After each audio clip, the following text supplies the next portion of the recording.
The 1920s, a time of wealth, a time of progress, a time for shorter skirts, bobs, and Model Ts. But it was also a time for credit card debt, speedy investments in the unsteady stock market, and a false sense of plenty and prosperity.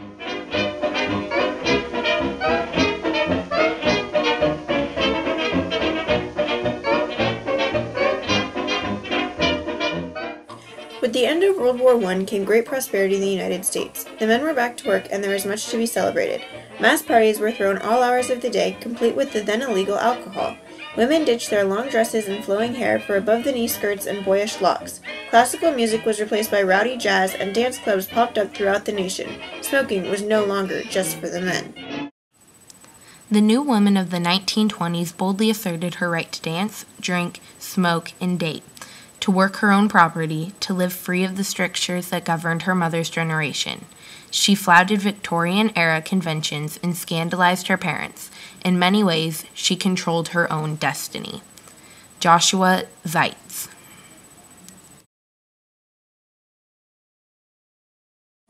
Because of the false sense of monetary security, people were rushing to invest in the stock market. One stock worth $100 could be purchased for just $4.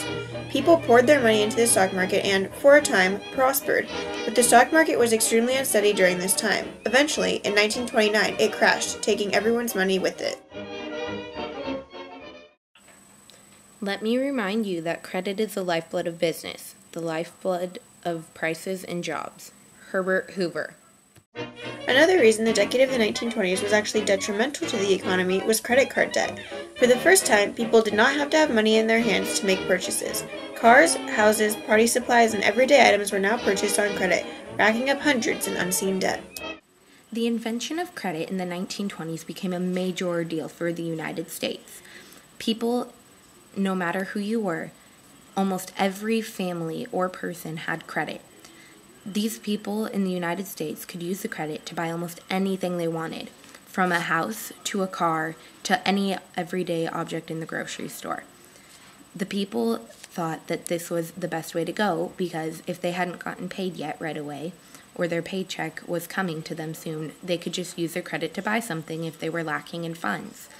But little did the people of the United States know that the economy was going to crash in 1929 due to the stock market crash.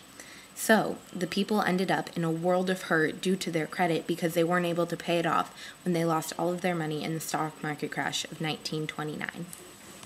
Blessed are the young, for they shall inherit the national debt. Herbert Hoover. The final big reason that the 1920s was a decade of false prosperity and not true prosperity was the illusion of plenty. Because of the good economy, the stable jobs, and the booming stock market, people thought they would be well off forever. They paid no mind to the future and lived in the now. They did not plan for any crisis to ever happen to their perfectly balanced lives. This was perhaps a bigger problem than it sounds. Because of this false sense of plenty, people poured their money into banks and wasted it on frivolous items. When the crash came, they were left with less than nothing. We have not yet reached the goal, but we shall soon, with the help of God, be in sight of the day when poverty shall be banished from this nation. Herbert Hoover.